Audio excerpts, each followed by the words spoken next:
Hi ಎಲ್ಲರಿಗೂ ನಮಸ್ಕಾರ. ಬ್ಯಾಡಗಿ ಅಡುಗೆ ಮನೆಗೆ ಸ್ವಾಗತ.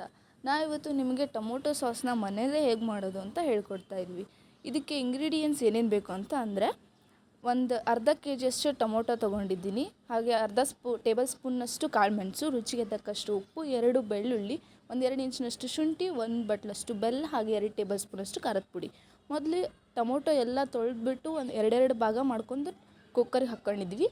ಅದಕ್ಕೆ 1 ಗ್ಲಾಸಷ್ಟು ನೀರನ್ನ ಹಾಕಿ ಮತ್ತು ಅರ್ಧ ಟೇಬಲ್ ಸ್ಪೂನಷ್ಟು ಕಾಳು ಮೆಣಸನ್ನ ಹಾಕಿ, ಹಾಗೆ 2 ಬೆಳ್ಳುಳ್ಳಿ ಹೇಳಿದ್ನಲ್ಲ, ಬೆಳ್ಳುಳ್ಳಿನ ಸಿಪ್ಪೆ ಎಲ್ಲ ತೆಗೆದು ನೀಟಾಗಿ 2 ಬೆಳ್ಳುಳ್ಳಿನ ಹಾಕಿ, ಅಂದರೆ ಇದು ಫ್ಲೇವರ್ ಚೆನ್ನಾಗಿ ಕೊಡುತ್ತೆ ಸಾಸಿಗೆ. ನೋಡಿ, ಈ ಥರ 2 ಬೆಳ್ಳುಳ್ಳಿನ ಹಾಕಿ, ಹಾಗೆ ಶುಂಠಿನ ಕೂಡ ಚಿಕ್ಕದಾಗಿ ಕಟ್ ಮಾಡ್ಕೊಂಡು ಹಾಕಿ. ಇದರಲ್ಲೇ 2 ಇಂಚಿನಷ್ಟು ಹಾಕಿದರೆ ಸಾಕು. ಅದಕ್ಕೆ ನೀವು ಮುಚ್ಚಳ ಮುಚ್ಚಿ 2 ವಿಷಲ್ ಹೊಡ್ಸಿದ್ರೆ ಸಾಕು. ಹೈ ಫ್ಲೇಮಲ್ಲಿದ್ದರೆ 2 ವಿಷಲ್ ಹೊಡಿಸಿ, ಅಥವಾ ನೀವು ಲೋ ಫ್ಲೇಮಲ್ಲಿ ಇಡ್ತೀನಿ ಅಂದರೆ 1 ವಿಷಲ್ ಹೊಡ್ಸಿದ್ರೆ ಸಾಕು. ನೋಡಿ, ಈ ಥರ ಆಗಿದೆ ಅದು.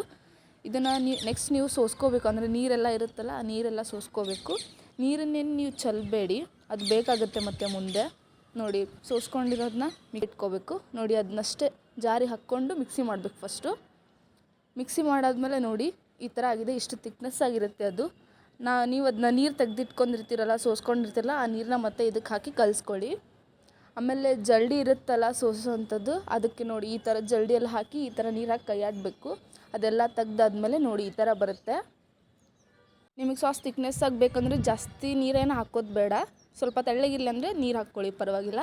ಅದಕ್ಕೆ ರುಚಿಗೆ ತಕ್ಕಷ್ಟು ಉಪ್ಪು ಮತ್ತು 2 ಟೇಬಲ್ ಸ್ಪೂನಷ್ಟು ಖಾರದ ಪುಡಿ ಹಾಕಿ ಕೈ ಆಡಿಸಿ ಈ ಥರ. ಅದಕ್ಕೆ ಬೆಲ್ಲ ಇಟ್ಕೊಂಡಿರ್ತಾರಲ್ಲ, ಬೆಲ್ಲ ಹಾಕ್ಕೊಳ್ಳಿ. ನೋಡಿ, ನಿಮಗೆ ಸ್ವೀಟು ಎಷ್ಟು ಬೇಕಾಗಿರ್ತಲ್ಲ ಅಷ್ಟು ಬೆಲ್ಲ ಹಾಕ್ಕೊಂಡ್ರೆ ಸಾಕು. ನೋಡಿ, ಅದನ್ನ ಹೈ ಫ್ಲೇಮಲ್ಲಿ ಇಟ್ಟು ಮತ್ತೆ ಕುದಿಸ್ಬೇಕು ಸಾಸ್ನ.